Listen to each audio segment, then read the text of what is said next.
天哪，事情真的很大条咯。我们上一集播出后，我自己有去多研究 META 的事情 ，and what I found， 我觉得台湾政府可能要赶快去检查这件事情哦 ，like right now.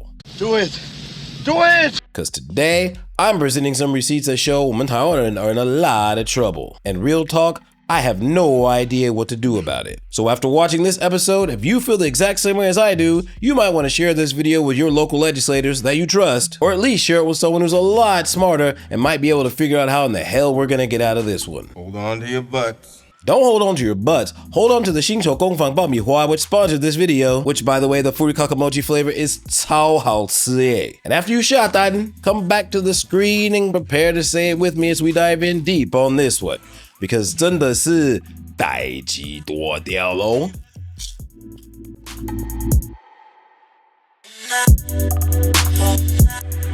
Okay, you already know the drill by now. The content presented herein is a complete figment of my imagination, has no basis in reality or fact. In fact, I completely made it up. It's all part of a dream. So better, 马克佩佩猪，千万不要来告我咯，我只是开玩笑而已咯。Oh, you better be joking. Now, our previous video got quite a bit of attention, and I'd like to tip my digital hat to our friends over on Threads who shared it with reckless abandon, which is fucking hilarious because Threads is a meta app. That's like talking shit about your best friend to his little brother. That's crazy, man. And we read all of your comments, and actually, a small portion of you shared the same doubts as we do. Is the whistleblower lying? Let's talk about what else they've been able to do, been willing to do in order to get this access to the Chinese market. Let's look at some more meeting notes. Here's a readout of a group of Facebook engineers offering to create a censorship regime that will allow Facebook to block all traffic the Chinese Communist Party doesn't want. Phase 0, this is an internal chat. Phase 0, we identify all traffic that are currently blocked in China and we, Facebook, block them. This is a test for us to see whether we can actually identify all traffic from China. And then the chat continues, yes, good way to build trust. And another conversant says, great stuff, guys, let's do it. What do they, give us some context here, Ms. Wynn Williams. What are they talking about doing here? When they say block all content that China wants, we, Facebook, do it for them. What are they talking about? They're talking about activating their censorship tools on behalf of the Chinese Communist Party.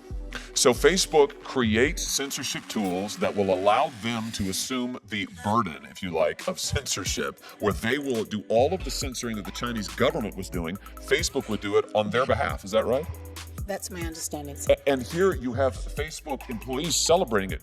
Good way to build trust. They mean build trust with the Communist Chinese Party, right? Correct, sir. And great stuff, guys. Let's do it. Meaning they greenlit this and went forward to see if they could make it happen. Is that accurate? That's my understanding, Senator. In fact, during this META hearing, a lot of real evidence was actually presented. And as you can see, a META engineer was very excited and eager to censor users in Hong Kong and Taiwan on behalf of the CCP. What about user data, Ms. Wynn Williams? Facebook has said publicly many times, we would never compromise user data. It's a red line in the sand. We'd never do that. Never, never, never. Was Facebook ever willing to share user data with the Chinese Communist Party? Yes, Senator. In fact, they had a plan for that, didn't they? Here's some more documents, internal documents. Update, I spoke with the China team yesterday. They flagged a potential complication arising from our negotiations with the Chinese government. I emphasize, this is a Facebook document now. These are Facebook executives. In exchange for the ability to do operations in China, Facebook will agree to grant the Chinese government access to Chinese user data. There it is in black and white. Facebook will agree to grant the Chinese government access to Chinese user data, including Hong Kongese user data. And then they talk about they're going to have to get their Hong Kong citizens to re-agree to terms of service so they can slide this right by them. This is extraordinary. And then you have leaked internal emails from META showing how they've been communicating with the CCP for a very long time, cunningly trying to gain Hong Kongers' consent by manipulating their Facebook TOS. You know, that thing that almost nobody reads? Let's just take a look here at the documents.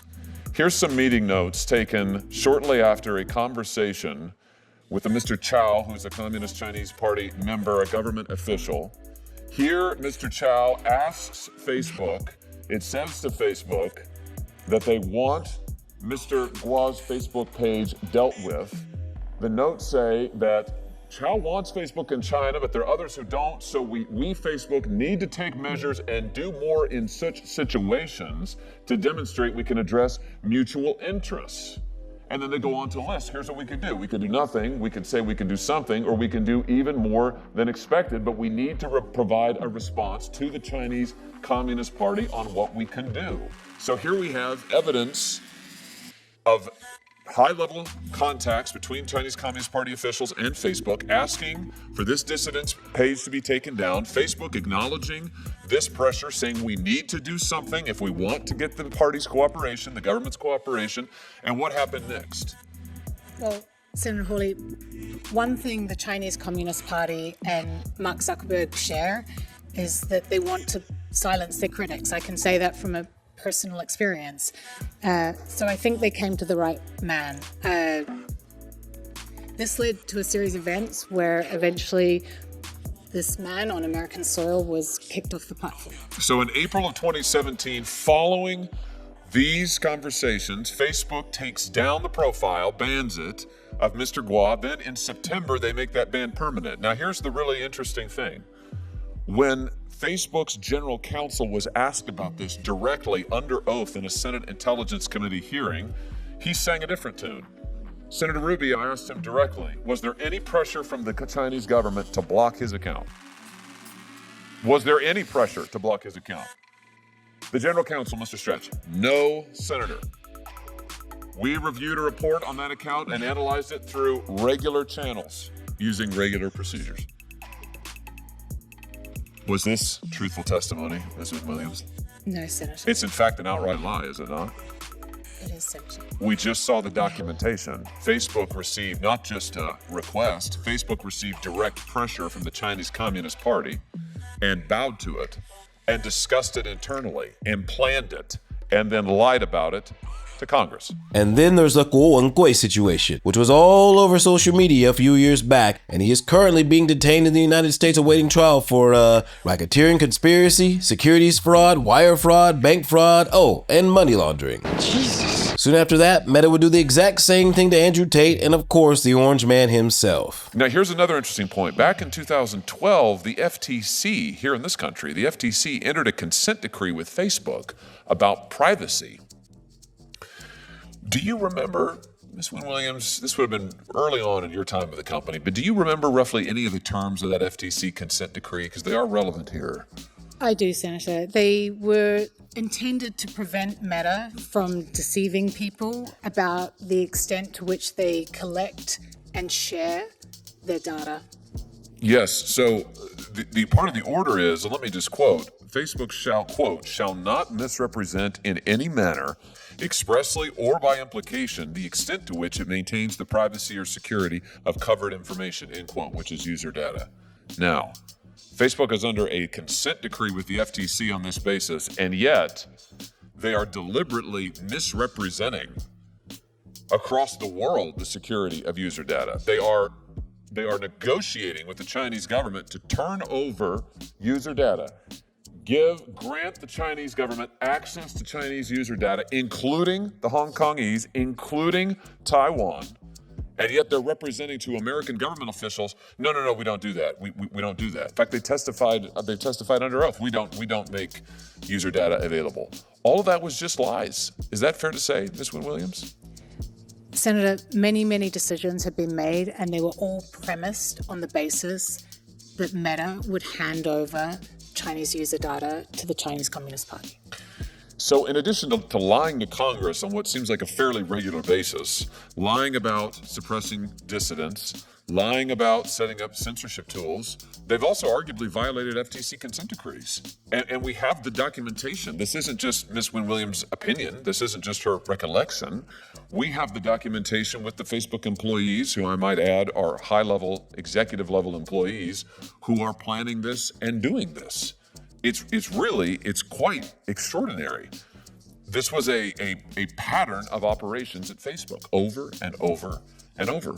Now, keep in mind that Senator Josh Hawley was already lied to before by Mark Zuckerberg and his team, so this time it was really important for him to come with receipts. Just like how 2 days ago, Mark had to testify in front of the FTC because they're suing his ass, and they brought a smoking gun in the form of internal emails, possibly sealing the fate of Facebook, breaking up their entire company. And I'm willing to bet when it comes to Meta whistleblowers, there's a lot more than just one. You're in trouble now. So, based on the evidence that we have so far, I'd say Sarah is likely telling the truth. What you've just seen and heard absolutely pales in comparison to what I found on my own. Actual legit government documents. And once I show you what's inside, you will be for damn sure that 我们台湾人好像代志大条咯。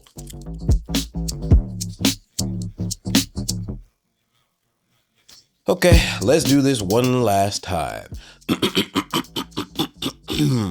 The following content presented herein has no basis in reality or fact. In fact, I dreamed it all up. None of what I'm about to say is true at all. So, 马克猪猪 META 拜托不要诉我哦，我只是开玩笑而已。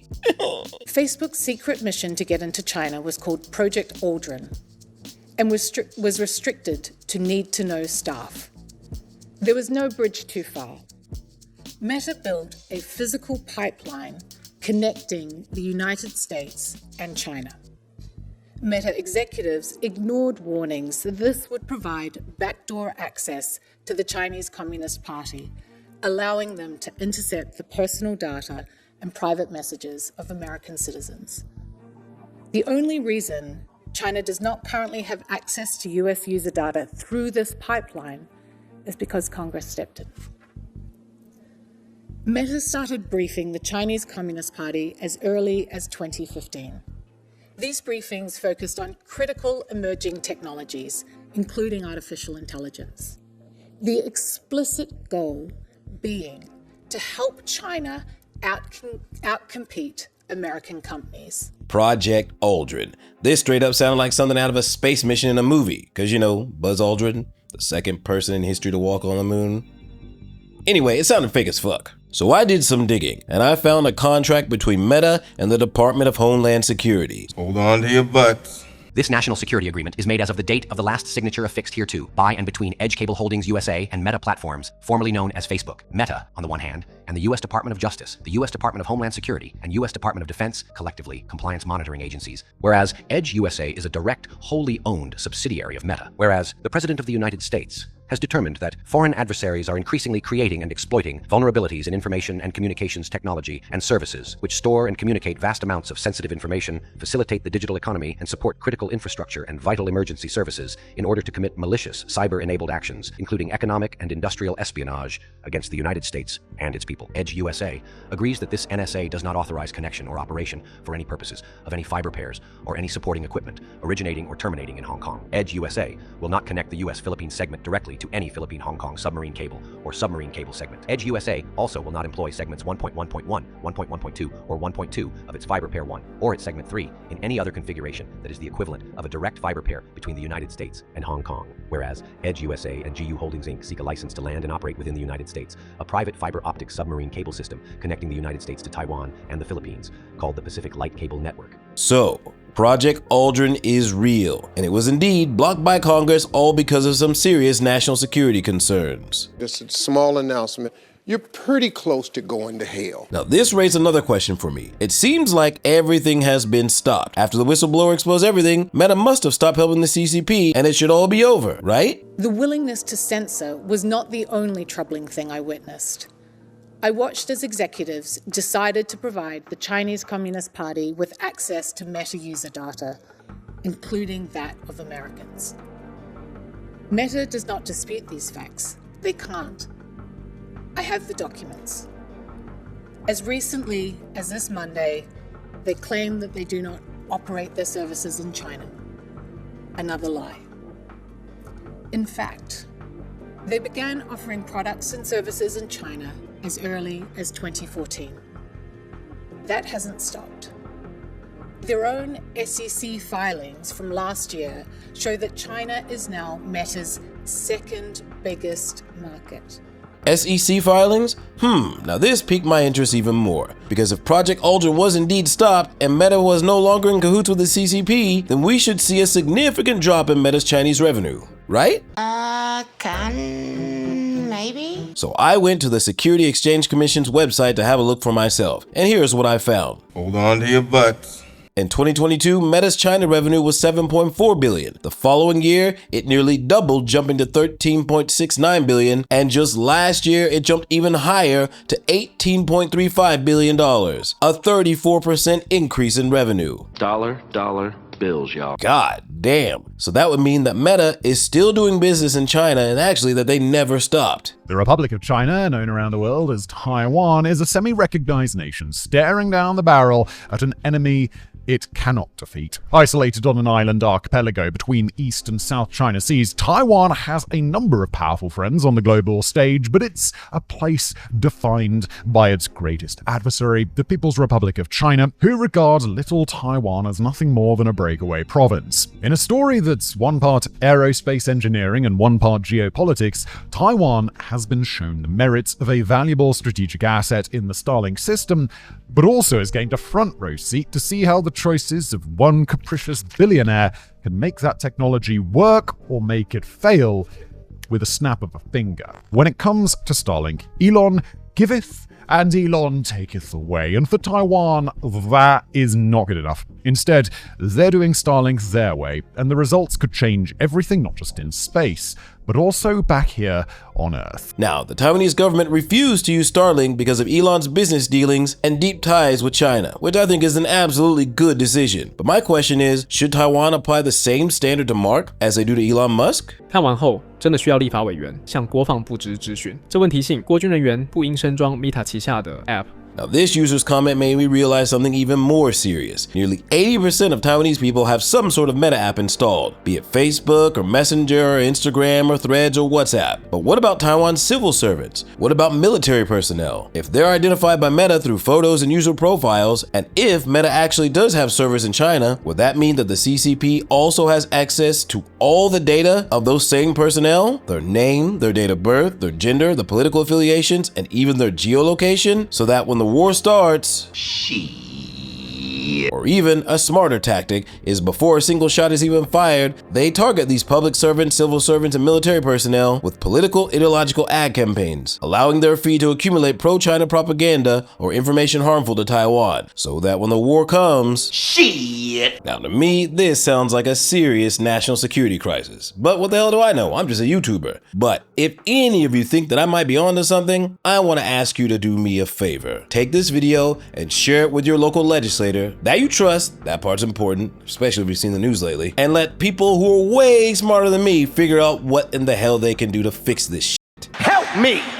Help me! Now, given that I'm somewhat of a public figure, deleting IG and Facebook isn't really an option for me. When it comes to private communication, I've been hot on the Signal tip for a long minute, yo. It's encrypted, it's secure, and it's actually the same app that a lot of American leaders use, although they don't seem to really understand how to use it all that well. Now, I have to say it again that I have no idea how in the world we can fix this problem, but I'm hoping that some people who are a lot smarter and a lot more powerful than me can find a way to help Taiwan get through this, because the last thing we want is our fate to be resting in the hands of someone who once upon a time said something like this. Yeah, so if you ever need info about anyone at Harvard, just ask. I have over 4,000 emails, pictures, addresses, SNS. What? How'd you manage that one? People just submitted it. I don't know why. They trust me. Dumb fucks. Yeah, bro. But 贴心提醒, everything I said in here is not real, lol. 我只是开玩笑的哦. 拜托, please don't sue me. Please! God damn it! And after you don't sue me, make sure you share this video with your friends. Let me know what you think down below. Keep it civil, or I will ban your ass. And see you on the flip side. Peace!